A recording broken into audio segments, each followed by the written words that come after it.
Hello students, देखिए अब हम स्टार्ट कर रहे हैं फिजिक्स का नया कंसेप्ट जो है kinetic theory and radiation. Okay, very important concept kinetic theory and radiation. Actual में इसको दो पार्ट में डिवाइड किया गया है, थर्मोडायनामिक्स पार्ट अलग कर दिया गया है और kinetic theory of gases and radiation एक पार्ट में डाला है। ठीक है, लेकिन अब देखिए हम जनरलाइज ही पढ़ने वाले हैं काइनेटिक थ्योरी एंड रेडिएशन का फर्स्ट कंसेप्ट। देखो इसमें टॉपिक है पहले काइनेटिक थ्योरी ऑफ गैसेस और फिर है radiation topic. Okay, so kinetic theory of gases हम स्टार्ट करेंगे। अब सबसे पहले इसमें वेरी इंपॉर्टेंट टॉपिक चालू होता है जो है क्या, assumptions. Very important topic, assumptions of kinetic theory of gases. ठीक है, तो इसमें कुछ अजम्पशंस थे, बहुत इंपॉर्टेंट अजम्पशंस हैं जो एग्जाम में बहुत बार पूछा गया। ठीक है ना, फर्स्ट अजम्पशन ये बोलता है क्या कि a gas consist of large number of tiny particles. Gas consist of large number of tiny particles called as molecules. ये पहला कंसेप्ट था कि इसने ये बताया कि जो गैस है वो गैस मॉलिक्यूल से बना हुआ, वो मॉलिक्यूल्स बहुत ही छोटे छोटे पार्टिकल्स हैं। ठीक है, तो फर्स्ट अजम्पशन ये था क्या, gas consist of what, see gas consist of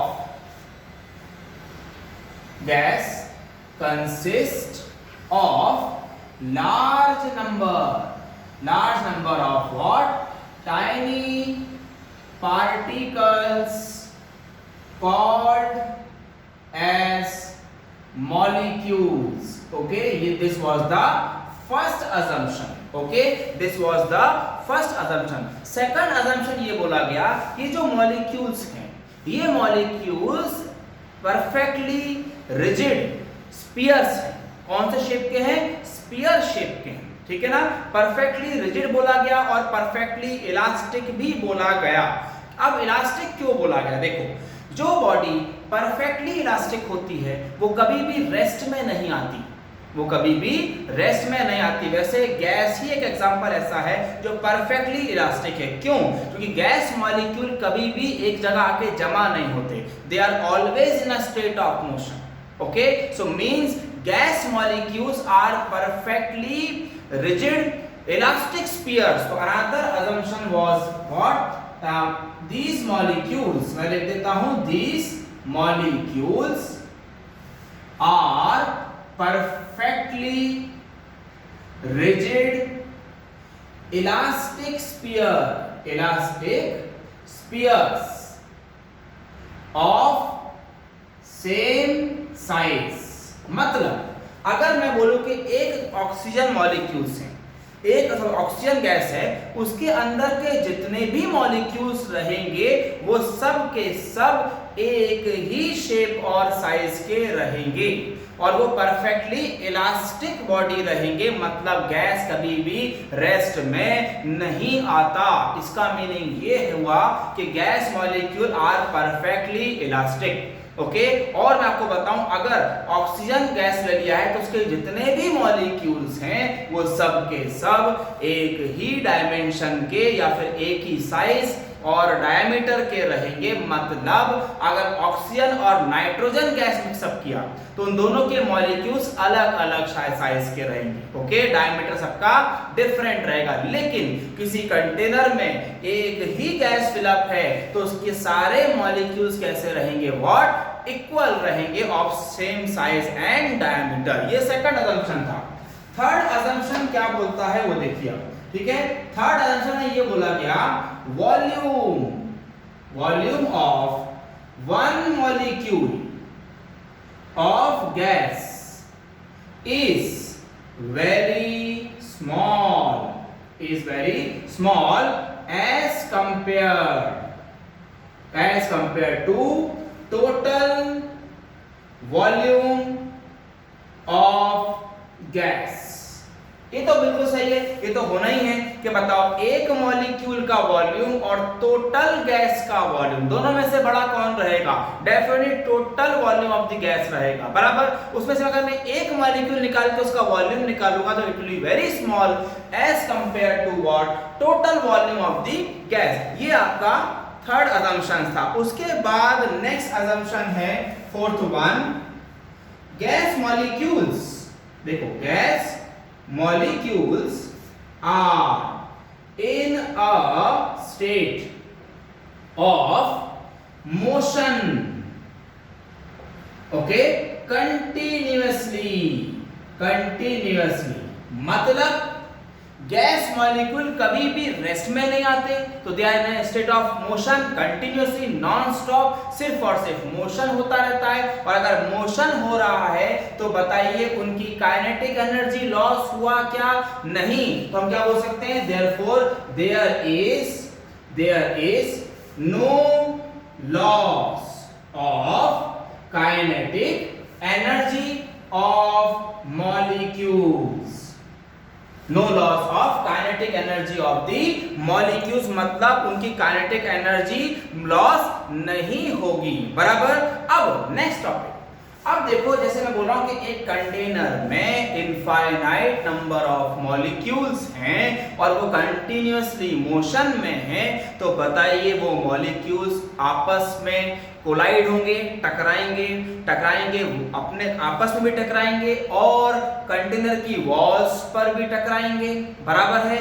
तो ये बताइए अगर वो टकरा रहे हैं तो कोलिजन हो रहा है, तो कोलिजन के टाइम पर क्या उनका मोमेंटम लॉस हो रहा है? बिल्कुल नहीं हो रहा। There will be a continuously motion in the molecules of the gases. तो नेक्स्ट कांसेप्ट क्या है? फिफ्थ असम्पशन है इनका।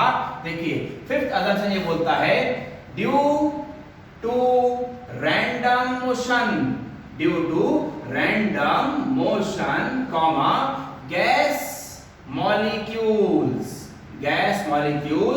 collides with what? each other, आपस में भी टकराएंगे, each other and also with the wall of container, with the walls of container, आपस में भी टकराएंगे और कंटेनर पर भी टकराएंगे। उसके बाद नेक्स्ट में यूज हुआ था ये कि बिटवीन टू सक्सेसिव कोलिजन, एक कोलिजन से नीचे टकराया, नीचे से ऊपर टकराया, इन दोनों कोलिजन के बीच में molecule will travel always in a straight path. देखो मैं आपको एग्जांपल देता हूं। पिन बॉल नाम का एक गेम था, आप लोग भी खेले होंगे। पिन बॉल में वो बॉल कंटिन्यूअसली मोशन होती थी, उसके नीचे फ्रेम आपको रखना पड़ता था, बराबर। So same concept, pin ball में जब बॉल टकराता है, जब तक वो दूसरी जगह नहीं टकराता तब तक वो स्ट्रेट जाता है। मोशन तो रैंडम होता है, लेकिन दो कोलिजन के बीच में उसका पाथ कैसा होता है? Straight path, okay. तो इसको बोलेंगे हम लास्ट कंसेप्ट। देखिए between two successive collision,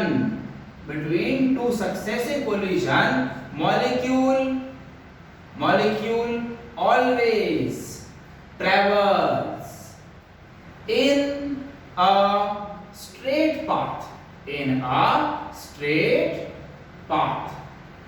This was the assumptions of what? Kinetic theory of gases. ये आपका फर्स्ट कंसेप्ट है इस चैप्टर का boys and girls, okay. So what is the concept? Molecules always travels in a straight path, okay, between two successive collisions, okay। इतना clear है? अब ये assumptions थे। अब मैं नेक्स्ट कंसेप्ट पे बढ़ रहा हूँ। कुछ इंपॉर्टेंट डेफिनेशंस हैं जो आगे हमें काम आने वाली हमारे डेरिवेशन में, ठीक है। सो सी नाउ,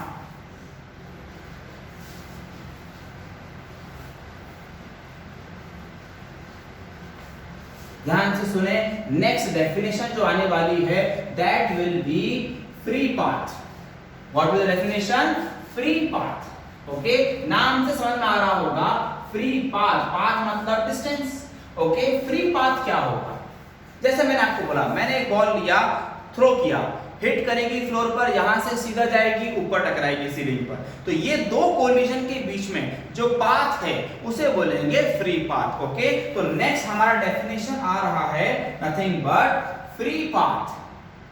फ्री पाथ, तो what is free path? It is denoted by lambda symbol रहेगा। ठीक है, फ्री पाथ मतलब क्या होता है?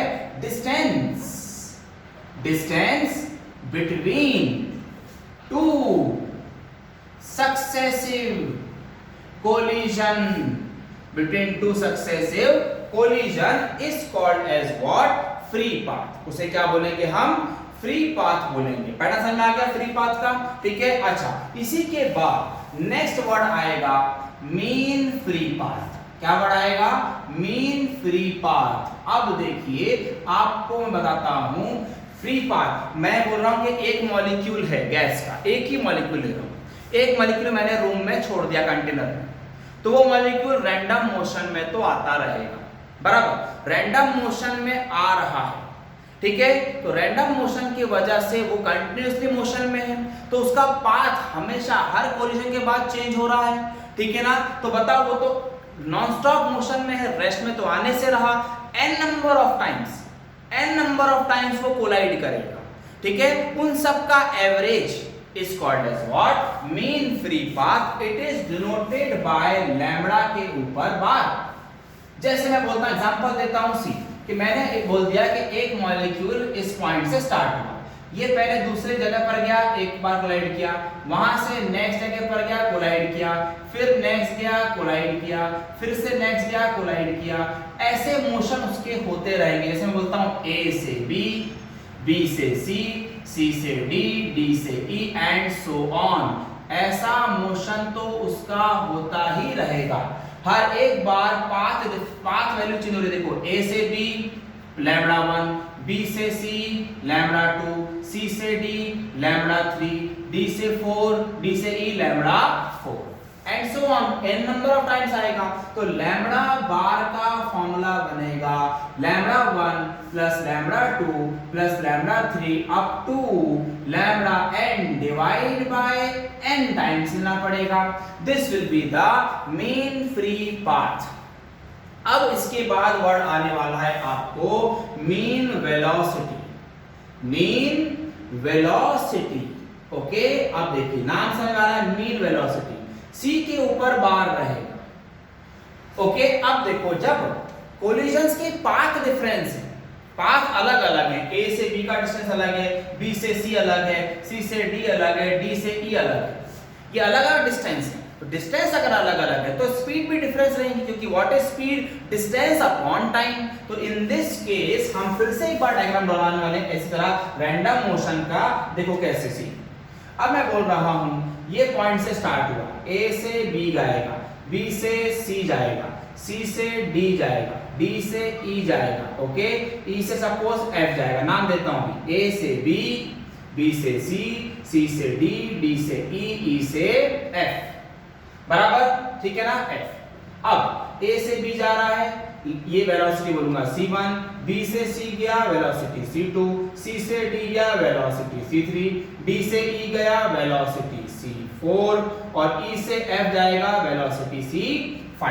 ठीक है, इनफाइनाइट नंबर है, मैं तो इतना ही दिखा रहा हूं, ठीक है ना। तो अब आपका जो फॉर्मूला बनेगा C बार, वो बनेगा कैसे? C1 plus C2 plus C3 plus up to Cn divide by n। Okay, ये हमारा बनेगा क्या? Mean velocity.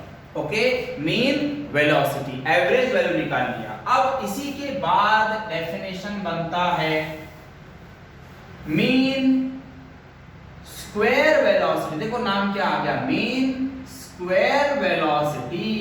Okay, now what is mean square velocity? Mean तो है तो एवरेज आएगा, लेकिन उसका भी स्क्वायर, C बार का square. So mean square velocity का फॉर्मूला ऐसा आ जाएगा C बार का स्क्वायर।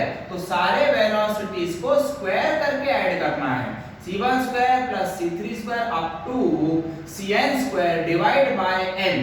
इसे बोलेंगे मीन स्क्वायर वेलोसिटी। क्या बोलेंगे इसे हम? Mean square velocity. अगर मीन निकालना है लेकिन किसका?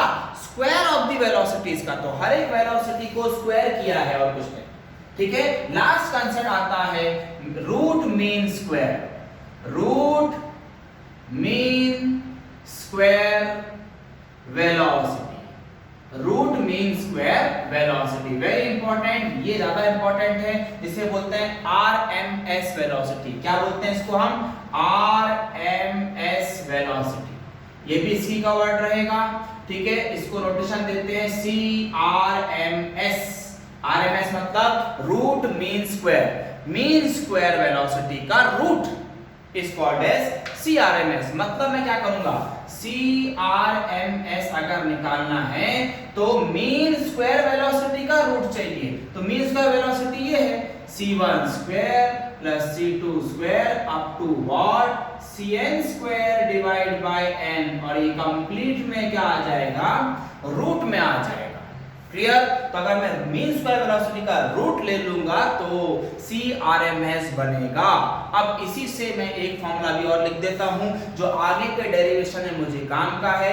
अगर मैं यहां से बोलूं कि काम करो C स्क्वायर RMS लिखो, तो आप क्या बोलोगे, रूट हट जाएगा, C1 square plus C2 square up to CN square divide by n रहेगा। अगर मैं क्रॉस मल्टीप्लाई करूंगा तो n times of c square RMS is equals to c1 square plus c2 square up to cn square. देखिए ये formula मुझे आगे के डेरिवेशन में लगने वाला है बॉयज एंड गर्ल्स। ओके, सो आप प्लीज ध्यान रखें, ये है common important definitions of kinetic theory and radiation. Okay, clear है एवरीबॉडी? यहां तक सबको समझ में आ गया है, ठीक है ना। अब हम नेक्स्ट कंसेप्ट पर बढ़ रहे हैं हमारे टॉपिक पर, ठीक है। देखो जो सबसे इंपॉर्टेंट डेरिवेशन है इस चैप्टर का, ठीक है ना, pressure exerted by the gas, pressure exerted by the gas, ठीक है। देखो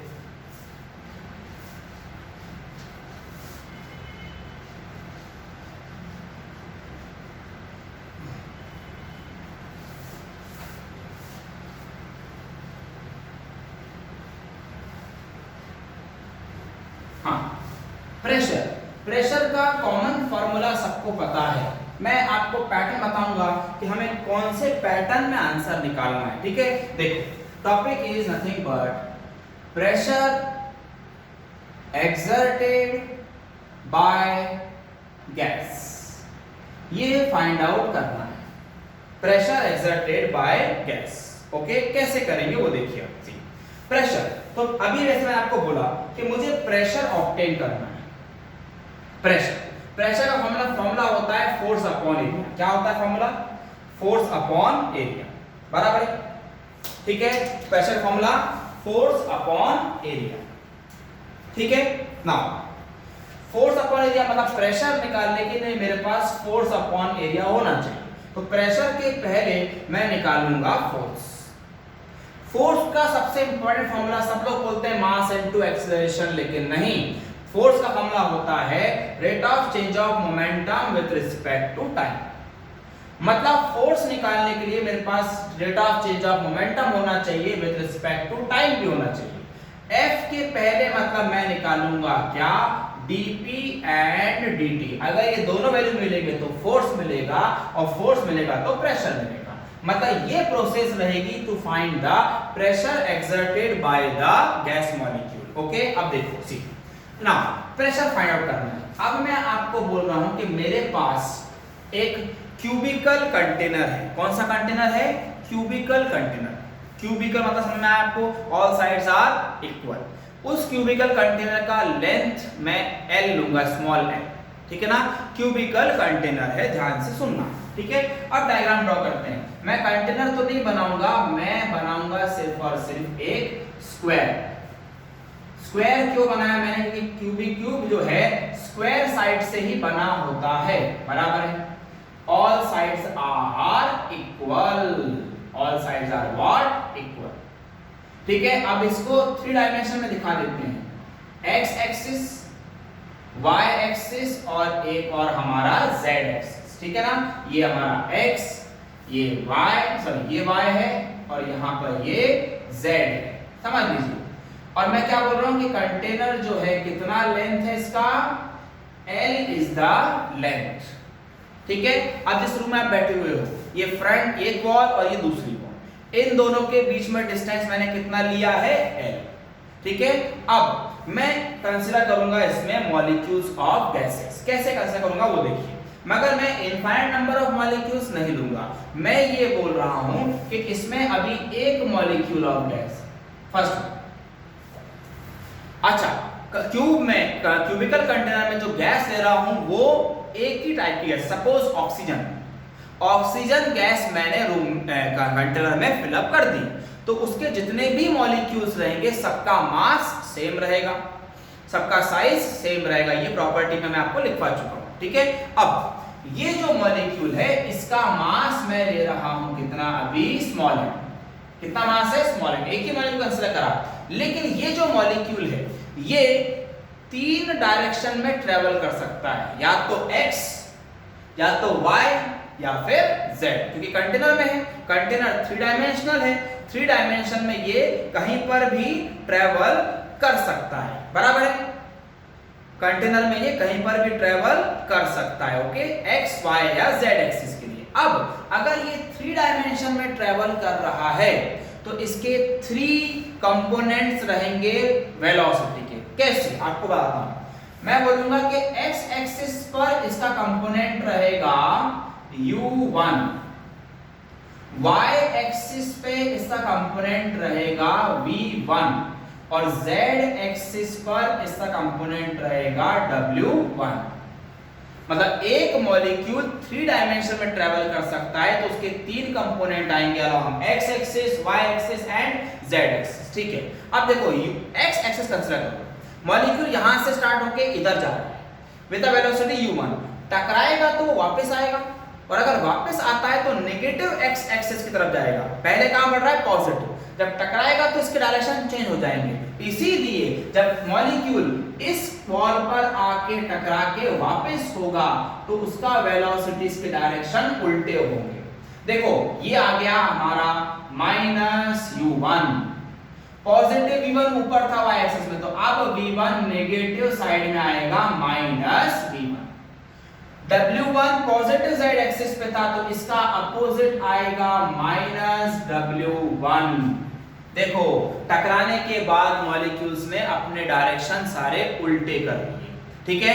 अच्छा, तो ये तो हो गया कंसेप्ट। अब मैं स्टार्ट कर रहा हूं मेन डायग्राम आपका, मेन डेरिवेशन। ध्यान से सुने, डेरिवेशन इंपॉर्टेंट है, ठीक है ना। तो मैं सबसे पहले ले रहा हूं प्रेशर एक्सेप्टेड बाय गैस में, late C1, C2, C3 up to Cn be the velocities of n number of molecules, n number of what, molecules in container, okay, in container, okay।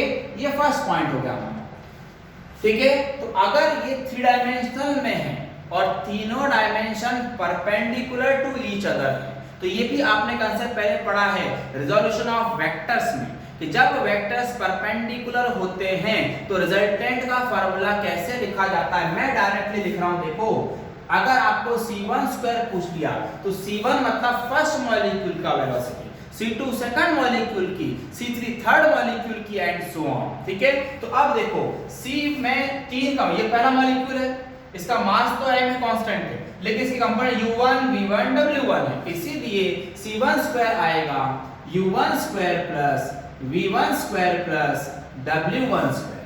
ये c1 हो गया, c1 square हो गया। अगर c2 square निकालोगे तो second molecule के लिए 2 का कंपोनेंट आ जाएगा, मतलब u2 square plus v2 square plus w2 square.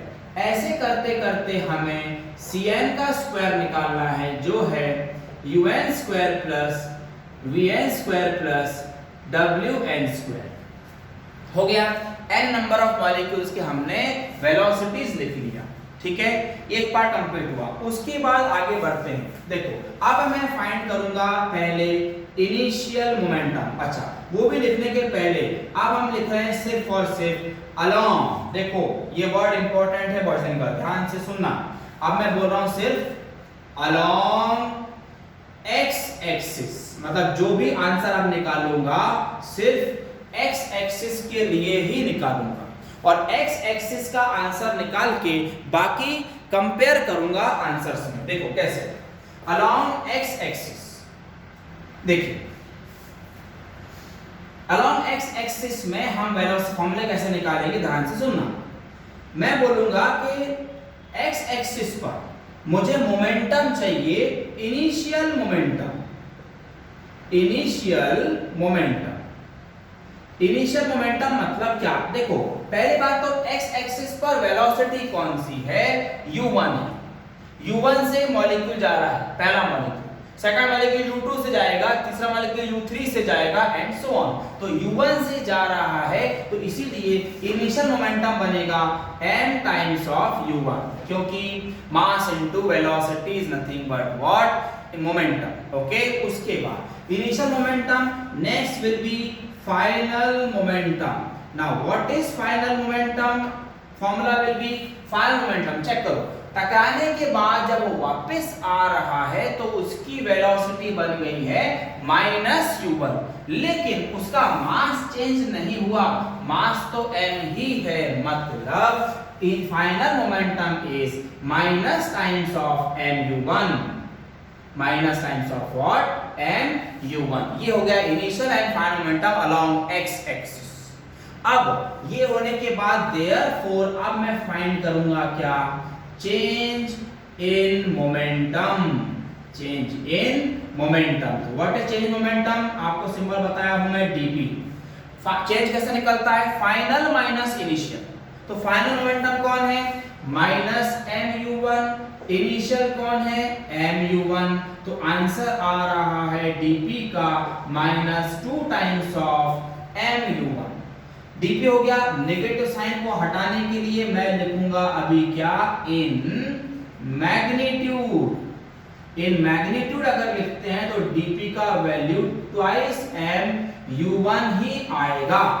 ये हो गया हमारा अभी क्या, what, change in what, momentum का answer. Okay, change in momentum हो चुका है, ठीक है। अब हमें फाइंड करना है क्या, फाइनल, सॉरी मोमेंटम आ चुका है। ओके, अब आपको मोमेंटम निकालने के बाद नेक्स्ट कंसेप्ट फाइंड आउट करना है टाइम, ठीक है। Now what is time, time कैसे कैलकुलेट करोगे, देखो सी, dp आ चुका है, अब मैं dt निकालूंगा। मैंने आपको प्रोसेस बताया था, dp और dt आने के बाद फोर्स निकलेगा, ठीक है। तो अब हम फाइंड करते हैं टाइम।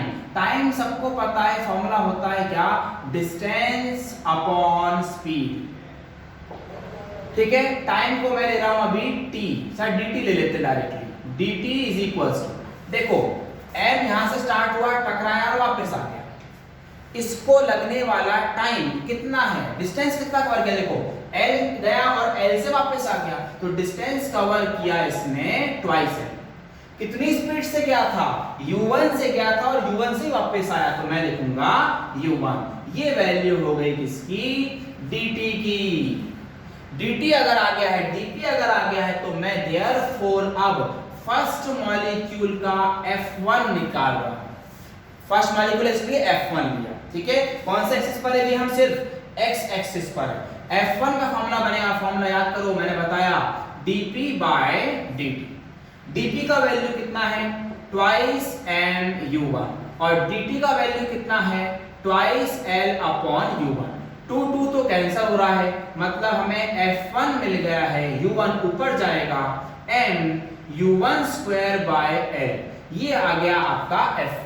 अगर f1 ये है फर्स्ट मॉलिक्यूल का फोर्स f1, मतलब x एक्सिस पर ये है, तो f2 क्या बनेगा, m और l तो चेंज होने से रहे, लेकिन u1 की जगह आ जाएगा क्या, u2 स्क्वायर। ऐसे करते करते हमें fn का आंसर भी निकाल लेना है, जो है m un square by l, हो गया। तो ये वो फोर्सेस हैं जो पूरे के पूरे मॉलिक्यूल जब x एक्सिस तरफ बढ़ेंगे तब ये फोर्सेस लगे होंगे। तो अगर मुझे टोटल फोर्स Fx निकालना है, मतलब अलोंग x एक्सिस पर जब ये पूरे मॉलिक्यूल बढ़े तो इनका टोटल फोर्स कितना हुआ, तो मुझे इन सब का एडिशन करना पड़ेगा, F1 plus F2 up to Fn। जब मैं इन सब का एडिशन करूंगा तो बताओ इन तीनों में सब में कॉमन क्या है, m/l कॉमन निकल गया, वैल्यू बचेगी u1 square plus u2 square up to un square. ये हो गया fx। अगर ये fx है, x एक्सिस पर वेलोसिटीज u वाली थी, तो अगर मुझे इसी के बाद कंपैरिजन करके fy अगर निकालना हो तो कैसे निकलेगा, m/l ही रहेगा, लेकिन y एक्सिस पर कौन सी वेलोसिटी चल रही है, देखो v वाली, y एक्सिस पर v वाली वेलोसिटीज है, मतलब वैल्यू बनेगा v1 square plus v2 square up to vn square. And last हमारा फॉर्मूला बनेगा fz जो बनेगा फिर से m/l में ही, और बाकी चेक करो z एक्सिस पर कौन सी वेलोसिटी चल रही है, w वाली, तो w के लिए वैल्यूज आ जाएगी क्या क्या, w1 square plus w2 square up to wn square. तो चेक करो हमने एक फॉर्मूला निकाला है फोर्स का और उसके थ्रू हमने fx, fy एंड fz तीनों भी निकाल लिए। क्लियर है, यहां तक हमारा सब समझ में आ चुका है हमें कि fx, fy और fz आ चुका है। ठीक है, अगर फोर्सेस 3 हैं तो प्रेशर भी 3 होंगे, प्रेशर भी px, py और pz होंगे। क्यों, क्योंकि फोर्स भी fx, fy, fz है ना। What is pressure, force upon area. तो फोर्स 3 है, x एक्सिस पर, y एक्सिस पर और z एक्सिस पर, तो प्रेशर भी 3 होंगे। लेकिन क्या ये तीनों प्रेशर इक्वल होंगे या अनइक्वल होंगे, ये भी मेन है, इक्वल या अनइक्वल। तो सबसे पहले तो हम प्रेशर का फॉर्मूला ऑब्टेन कर लेते हैं। ठीक है, तो आप पहले इतना देख लें, मुझे थोड़ा जगह हटाना है, ये क्लियरली करना है ताकि मैं प्रेशर का फॉर्मूला लिख सकूं बॉयज एंड गर्ल्स। ओके, यहां तक सबको क्लियर है, ये हमारा प्रेशर फॉर्मूला ऑफ फोर्स आ चुका है। ठीक है ना, अब हम फोर्सेस के ऊपर जाएंगे प्रेशर के लिए। ठीक है, तो अब देखो मैं यहां से ये कंसेप्ट हटा रहा हूं, डायग्राम, इसके लिए मुझे जगह चाहिए, थोड़ा सा ध्यान से सुने। अब हम करने वाले हैं फॉर्मूला किसका, प्रेशर का। ओके, नाउ सी यहां से लिखते हैं, ध्यान से सुने। Now what will be the value of pressure, what will be the values of pressure। हाँ, therefore Px is equals to, Px बनेगा क्या, Fx upon A। Fx upon A, देखो Fx का वैल्यू है, Fx का वैल्यू है ये रहा, और एरिया मतलब क्यूब है, क्यूब के साइड होते हैं स्क्वायर, और स्क्वायर का एरिया कितना होगा, L स्क्वायर, क्योंकि हमने साइड क्या लिया था, L लिया था। तो हमें यहां से फॉर्मूला मिलेगा क्या, Fx upon L square, Fx upon L square. Fx का वैल्यू जब मैं पुट अप करूंगा m/l टाइम्स ऑफ दिस, तो L और L स्क्वायर मिलके बन जाएंगे L क्यूब, तो उसका आंसर ऐसा आएगा, small m upon L cube. बाकी एज इट इज है u1 square plus u2 square up to un square, ये हो गया हमारा px। सिमिलरली अगर मैं py बोलूंगा तो यहीं से कंपेयर करो directly, m upon l cube भी आएगा, लेकिन अब सिर्फ v1 v2 आएंगे, तो will get v1 square plus v2 square up to vn square, और pz जो है वो आएगा m upon l cube w1 square plus w2 square up to wn square. ये हो गए हमारे px, py एंड pz के वैल्यूज। करेक्ट है, यस और नो, है ना। तो अब px, py, pz आ चुका है। अब टोटल प्रेशर अगर निकालना है, एक कंटेनर में 3 पार्ट में प्रेशर डिवाइड हो रहा है, x एक्सिस पर, y एक्सिस पर और z एक्सिस पर। तो अगर टोटल प्रेशर निकालना है तीनों को तो ऐड करना पड़ेगा, लेकिन x एक्सिस बोलो या y एक्सिस बोलो या z एक्सिस बोलो, जब गैस एक्सपांड होती है, जैसे टायर में हम जब गैस फिलअप करते हैं तो टायर यूनिफॉर्मली एक्सपांड होता है। ऐसा नहीं कि एक साइड ज्यादा निकल गया बाद में बाकी जगह एयर जा रही है, ऐसा नहीं होता। सपोज फुटबॉल में जब आप गैस प्रेशर अप्लाई करते हो तो वो यूनिफॉर्मली एक्सपांड होता है, बराबर है। इसका मीनिंग ये कि x, y और z एक्सिस पर प्रेशर इक्वली डिवाइड होगा, प्रेशर इक्वली डिवाइड होगा। तो हम अब क्या करने वाले हैं, देखो मैं लिखूंगा यहां पर but px is equals to py is equals to pz is equals to p। तीनों भी इक्वल है तो हमने एक नोटेशन दे दिया, तीनों को क्या p दे दिया। अब हम आगे बढ़ेंगे, therefore अगर मैं तीनों को ऐड करता हूं, तीनों का कैसे करूंगा, देखो px plus py plus pz, तो तीनों का वैल्यू तो p है, p प्लस p हो जाएगा 3p, p प्लस p क्या हो जाएगा 3p। अब 3p अगर ये हो रहा है तो therefore only p is equals to क्या बनेगा, 1/3 of, we will get px plus py plus pz। ये हमारा प्रेशर का फॉर्मूला बनेगा, अभी आने का है टोटल प्रेशर। इतना टॉपिक पहले अच्छे से देख लें, अभी मुझे थोड़ा सा और स्पेस बनाना पड़ेगा। सो पहले हमने फोर्सेस निकाले, फिर हमने इंडिविजुअल प्रेशर निकाले। अब इन तीनों को मैं ऐड करूंगा, फर्स्ट, सेकंड और थर्ड, तीनों को प्रॉपर्ली ऐड करेंगे। देखिए सी, अब मैं थोड़ा सा स्पेस यहाँ पर सॉल्व करेंगे हम इसे, लिसन। हाँ, अब आगे का कंसेप्ट कैसा, लिसन, ठीक है। तो मैं ये वैल्यू यहां लिख रहा हूं, ठीक है। आपको P मिल चुका है 1/3 of px plus py plus pz, ठीक है। तीनों इक्वल हो गए हैं तो ये मिला है।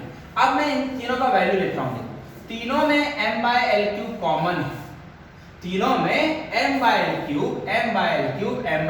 कॉमन है, तो मैं इस तरह लिख सकता हूं, देखो 1/3 ऑफ m/l³ मैंने बाहर निकाल लिया। अब मुझे ये फर्स्ट, ये सेकंड और ये थर्ड, इन तीनों को ऐड करना है।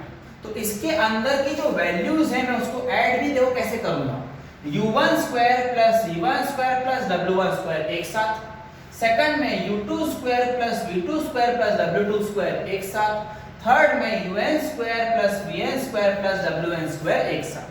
मींस अभी अगर हम लिखेंगे इसमें वैल्यूज, तो u1² plus v1² plus w1² एक साथ, प्लस फिर आएगा u2² plus w2² plus u2² plus v2² plus w2² एक साथ, plus up to un² plus vn² plus wn² एक साथ।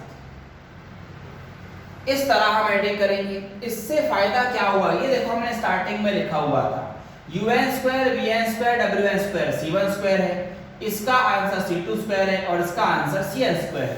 तो फॉर्मूला रिड्यूस हो रहा है, देखो 1/3 of small m upon l³ we will get c1² plus c2² plus up to cn²।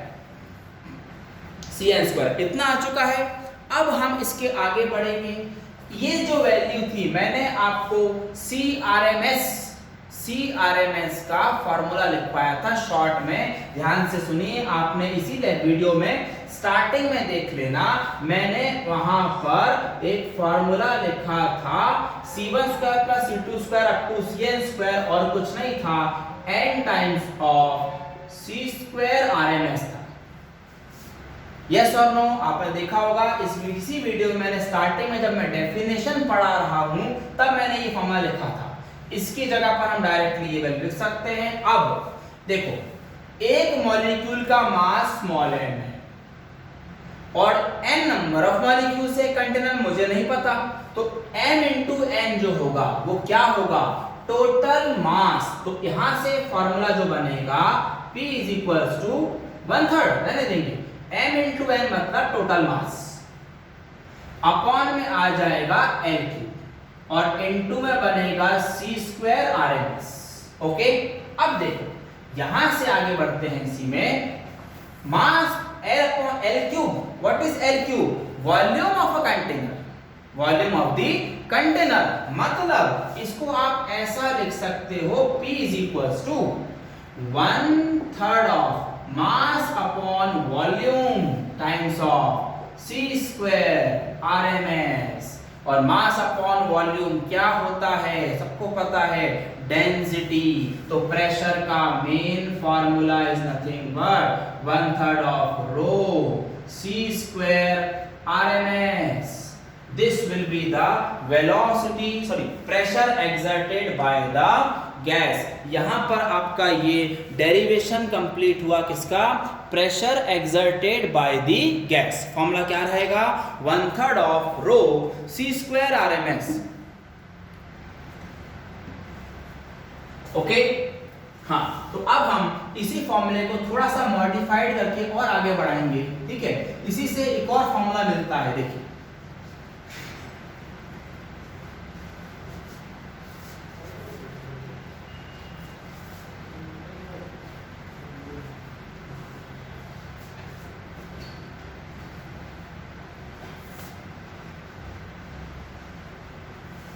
हाँ, ये जो फॉर्मूला मिला हमें प्रेशर का, मैं यहाँ ऊपर लिख रहा हूँ अब, P इज इक्वल्स टू आपको मिला है 1/3 of rho C square RMS। ठीक है, ये इंपॉर्टेंट फॉर्मूला है।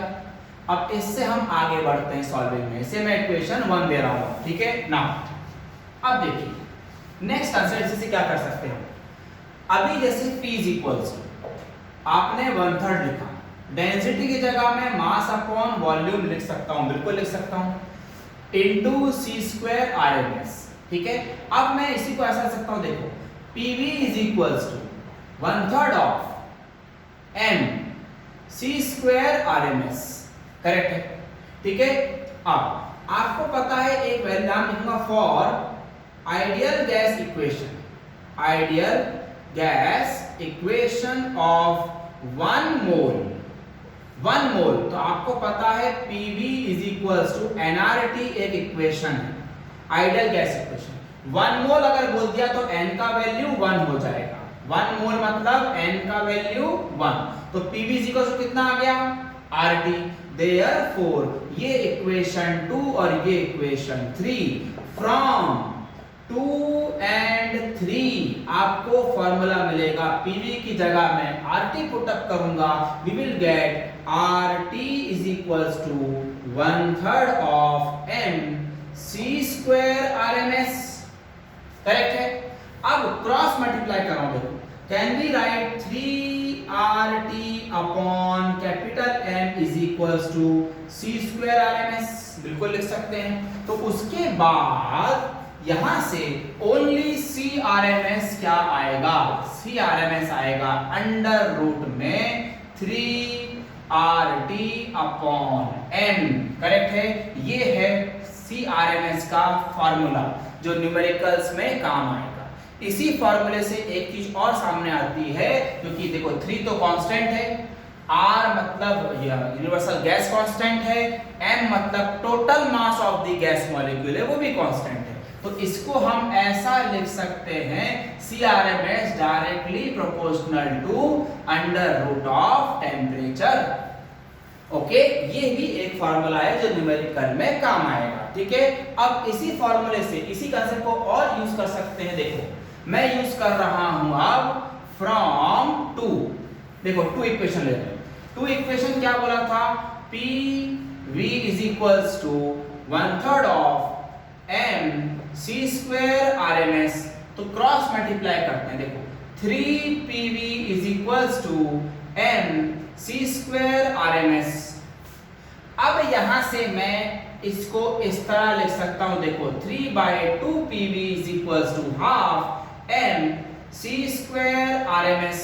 दोनों साइड मैंने हाफ से मल्टीप्लाई कर दिया, तो अब ये इससे हुआ क्या, half M C square, C मतलब speed, linear speed, half M V square compare करो, किसका फॉर्मूला था, काइनेटिक एनर्जी का।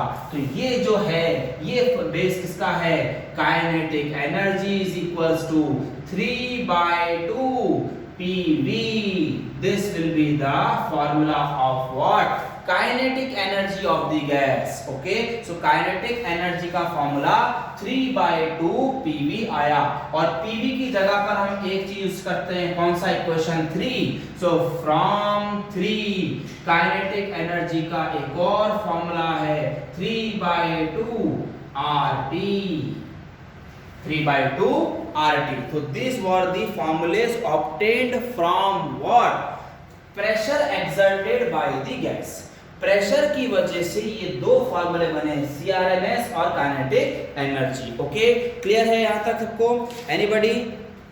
सो प्रेशर हो चुका है, काइनेटिक 3, अच्छा प्रेशर हो चुका है, CRMS हो चुका है, और आपका टॉपिक हो चुका है क्या, काइनेटिक एनर्जी का डेरिवेशन। ठीक है ना? हाँ, अब हम आगे बढ़ते हैं नेक्स्ट कंसेप्ट में। देखो नाउ नेक्स्ट कंसेप्ट,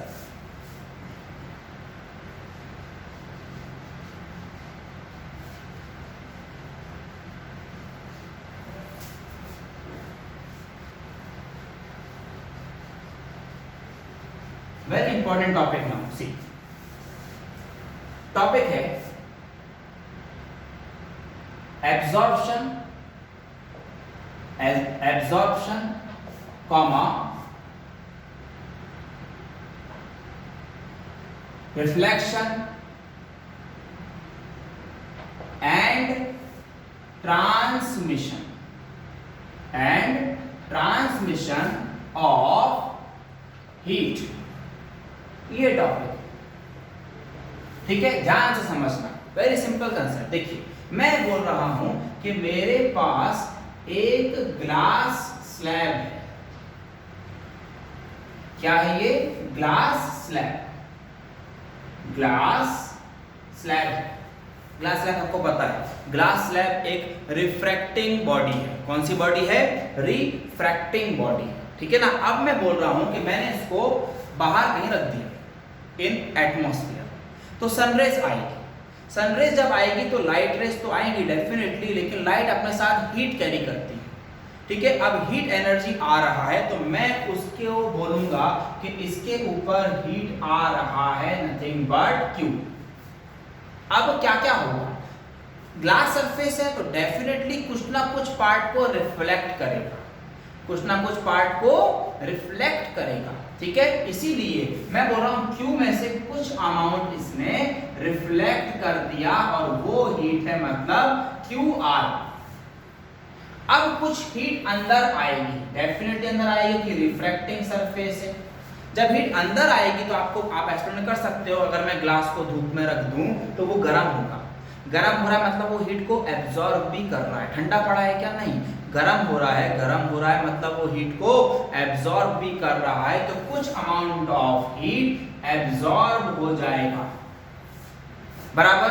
अब कुछ हीट एब्जॉर्ब हो गया, तो अब बताइए, ग्लास को अगर मैं हवा में पकड़ा हूं ऐसा और सनरेज आ रही है, कुछ पार्ट रिफ्लेक्ट हुआ, कुछ एब्जॉर्ब हुआ, ग्लास गर्म आया, और कुछ लाइट मेरे ऊपर भी तो गिरेगी, बाकी लाइट तो मेरे ऊपर भी आएगी, क्योंकि ग्लास ट्रांसपेरेंट है तो हीट को ट्रांसमिट भी तो कर रहा है, तो यहां से हीट कुछ ना कुछ बाहर आएगी, नथिंग बट QT। इसका मीनिंग समझो, एक हीट आई और 3 पार्ट में डिवाइड हो गई, बराबर है। सो इसीलिए क्या हम ऐसा लिख सकते हैं कि Q is equals to QR plus QA plus QT। सही है क्या? बैलेंस इक्वेशन है ये, तो बिल्कुल ऐसा होना ही पड़ेगा। तो अब हम क्या करने वाले हैं, therefore Q by Q is equal to, dividing both side by, मैं Q कर रहा हूं, QR by Q, QA and QT। इनको हम देखो Q बाय Q करूंगा तो मुझे 1 मिलेगा। अब मैं ऐसा लिख सकता हूं QR by Q plus QA by Q plus QT by Q, बराबर है। चेक करो, ये 3 रेशियो आए हैं, इन रेशियो को हम पढ़ेंगे कैसे। पहला रेशियो है amount of heat reflected to the total amount of heat incident. Second क्या पढ़ोगे, amount of heat absorb to the total amount of heat incident. इसे कैसे पढ़ेंगे, amount of heat transmitted to the total amount of heat incident. इसका notation है, इसको बोलते हैं स्मॉल r, इसको बोलते हैं स्मॉल a और इसको बोलते हैं small t। Rat is equals to 1. Now what is rat? Therefore R is equals to what is R? मैं R के बारे में लिखता हूँ where R is nothing but QR by Q and QR by Q को बोलते क्या हैं? कोएफिशिएंट. क्या बोलेंगे? Coefficient of reflection. Coefficient of क्या बोलेंगे इसे? रिफ्लेक्शन बोलेंगे. ओके, उसके बाद A. What is A? QA by Q. तो इसको बोलेंगे क्या? Coefficient of absorption. क्या बोलेंगे इसको? Coefficient of absorption. Amount of heat absorb to the total amount of heat emitted is called as incident, sorry, is called as coefficient of absorption. और last है T, उसका फॉर्मूला है QT by Q. Answer will be what? Coefficient of transmission. Transmission correct. ये तीन नाम है, ये बहुत इंपॉर्टेंट नेम्स हैं आपके. Rat is equals to what? 1. This is the very important concept. Okay, clear है यहां तक सबको? एवरीबॉडी है ना? तो RAT हो चुका है, को एब्जॉर्प्शन, रिफ्लेक्शन एंड ट्रांसमिशन. ठीक है. अच्छा, एक फार्मूला इन फ्यूचर मुझे लगने वाला है, तो मैं अभी ही पूछ रहा हूं आप लोगों से. ये लिखा हुआ है, सबसे इंपॉर्टेंट आगे आने वाला है ये कंसेप्ट. ठीक है. अच्छा, सबसे पहले मैं ये पूछ रहा हूं आपसे, जो ग्लास स्लैब है ये ऑर्डिनरी बॉडी है. ब्लैक बॉडी एक बार आएगा आपको, इसके बाद ये कंसेप्ट स्टार्ट हो रहा है ब्लैक बॉडी. ठीक है.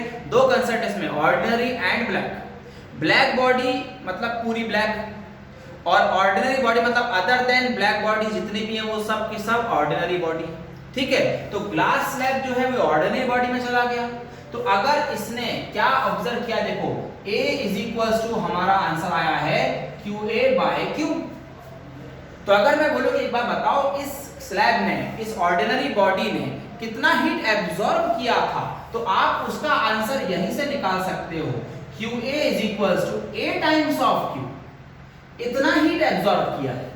अगर मैं इन फ्यूचर से पूछूंगा कि एक बार बताओ ऑर्डिनरी बॉडी अगर है तो उसने आने वाली हीट में से कितना एब्जॉर्ब किया, तो आप क्या बोलोगे?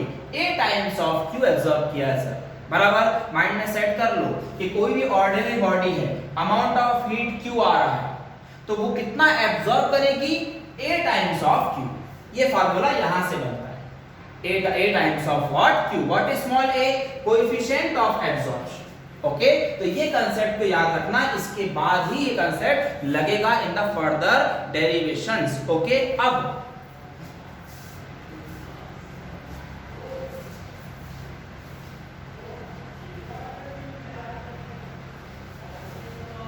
नेक्स्ट है, नेक्स्ट टॉपिक आपका है अभी perfectly black body. Perfectly black body. ठीक है. Now what is the meaning of perfectly black body? पहली बात, यूनिवर्स में ऐसी कोई भी बॉडी नहीं है जो परफेक्टली ब्लैक हो. हम सोचेंगे सर ब्लैक कलर हम यूज करते हैं, जैकेट्स हैं, स्वेटर्स हैं, उसके बाद हमारे हेयर्स ब्लैक हैं. ठीक है. बहुत सी black shirt, black T shirt हम लोग तो पहनते हैं, ये ब्लैक नहीं है क्या? Definitely they are not black body. They are not perfectly black body. Perfectly black body क्या होता है? वो बॉडी जो 100% ऑफ हीट को एब्जॉर्ब कर ले, जितनी हीट उस पे गिरे पूरी एब्जॉर्ब कर ले. ऐसा कोई भी बॉडी यूनिवर्स में एग्जिस्ट नहीं करता. ठीक है. ये तो आपको पता होगा कि ब्लैक कलर हम लोग ज्यादातर विंटर सीजन में यूज करते हैं. क्यों यूज करते हैं? ब्लैक कलर का यूज करते हो आप तो वो ज्यादा हीट को एब्जॉर्ब करता है. अगर वो हीट एब्जॉर्ब करेगा तो आपके बॉडी पे वो एमिट भी ज्यादा करेगा.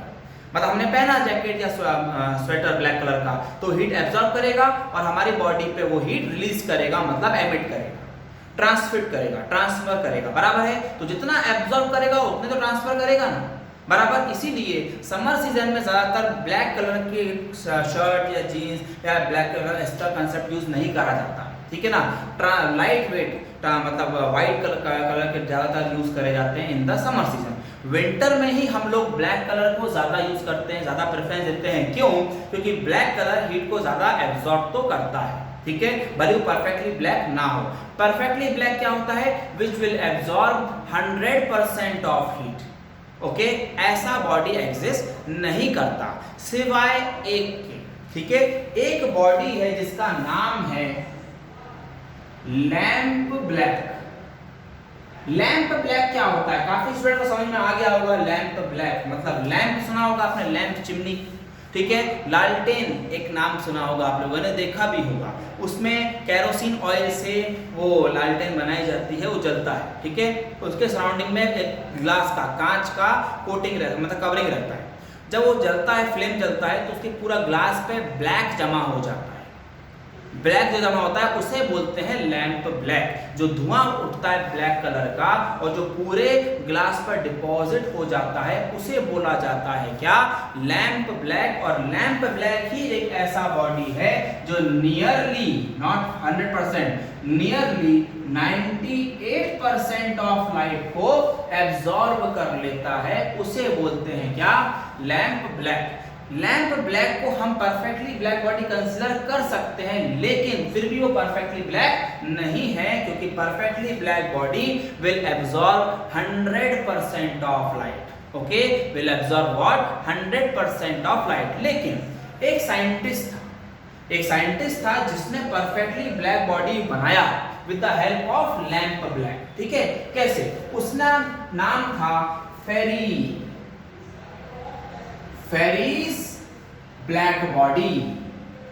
ये जो नाम था फेरिस ब्लैक बॉडी, ये वो साइंटिस्ट था जिसने परफेक्टली ब्लैक बॉडी बनाया, ठीक है।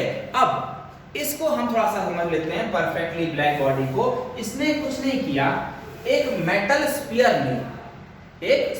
लिया, जनरली मैं समझा देता हूं आप लोगों को। देखो, एक मेटल स्फीयर लिया, लेकिन वो स्फीयर कैसा लिया? Double walled hollow metal sphere, अंदर से खाली है और डबल वॉल्ड है, एक इनर कोटिंग और एक आउटर कोटिंग, थर्मस टाइप का है। दोनों लेयर के बीच में इंसुलेटिंग मटेरियल फिलअप कर दिया। क्या फिलअप कर दिया? इंसुलेटिंग मटेरियल फिलअप कर दिया, ओके, है ना। उसके बाद इसमें एक स्मॉल सा होल ड्रिल किया, एक स्मॉल सा होल, और उस होल के एग्जैक्टली सामने एक प्रोजेक्शन लगा दिया जो कोनिकल शेप का था। सपोज ग्लास समझ लो, ग्लास या मिरर समझ लो, मिरर का इसने कोन शेप इस ओपनिंग के सामने अंदर फिटअप किया, वेल्ड किया पूरा स्फीयर, और एक स्मॉल सा होल ड्रिल किया। अब क्या किया? इस स्फीयर को पकड़ के जो लैंप ब्लैक, जो चिमनी सपोज जो मैं बोल रहा हूं, उसके ऊपर रख दिया। यहां से पूरा स्मोक अंदर आ गया। ब्लैक जो लैंप ब्लैक था वो पूरा इससे अंदर आके इसके इनर सरफेस में डिपॉजिट हो गया। तो डिपॉजिट जब होगा तो वो इस तरह का एक अंदर में लैंप ब्लैक की लेयर बना लेगा। यस और नो? बिल्कुल सही है ना। तो अंदर में क्या बना लिया उसने? लैंप ब्लैक का लेयर बना दिया, ठीक है। अब जबकि ये मिरर का बना था तो इसके ऊपर डिपॉजिट नहीं आएगा। सपोज एग्जांपल दे रहा हूं, कुछ लेवल में आएगा लेकिन मैक्सिमम पार्ट नहीं होगा, ठीक है। तो अब देखो लैंप ब्लैक की कोटिंग अंदर वॉल में आ गई।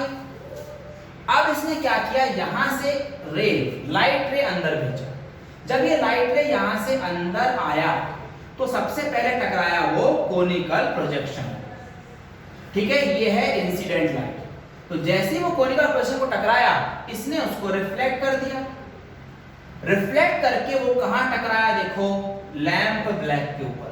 एक बार टकराया तो लैंप ब्लैक की टेंडेंसी होती है कि वो 98% को एब्जॉर्ब कर लेगा।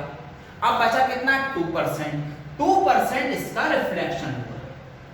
2% फिर से यहां पहुंचा, टकराया, तो 2% का फिर से 98% ऑफ पार्ट एब्जॉर्ब कर लिया। अब बहुत माइनर बच गया, सेकंड में वो भी रिफ्लेक्ट हुआ, और जैसे ही थर्ड पार्ट टकराया, ओके, थर्ड बार टकराया तो पूरा का पूरा एब्जॉर्ब हो गया। मतलब जितनी लाइट आई थी, ये है हमारा इंसिडेंट लाइट, जितनी लाइट आई थी पूरी की पूरी 2 से 3 बार कोलिजन में एब्जॉर्ब हो गई, बराबर। तो इसने 100% लाइट एब्जॉर्ब कर लिया, इस पॉइंट पर आके 100% ऑफ लाइट एब्जॉर्ब हो गया। तो इसीलिए इस बॉडी को नाम दिया गया था क्या, perfectly black body which has absorbed 100% of light, that is called as what, Ferry's black body. ठीक है, तो इसका लेबलिंग मैं कर देता हूं। ये जो है इसको बोलते हैं क्या, double walled hollow metal sphere, hollow metal sphere, और इसके अंदर कौन सा मीडियम है, insulating medium, insulating medium. Okay, और ये जो है इसे बोलते हैं क्या, कोनिकल प्रोजेक्शन। क्या बोलते हैं इसे हम, कोनिकल प्रोजेक्शन। ये क्या है, इंसिडेंट रे है। ठीक है ना, this was the arrangement for Ferry's black body which is called as perfectly black body। okay, so this was all about your kinetic thread addition। अभी पार्ट कंप्लीट नहीं हुआ है। ठीक है, तो यहां तक हमने अभी पार्ट कंप्लीट किया है, कौन सा, फेरिस ब्लैक बॉडी। ओके,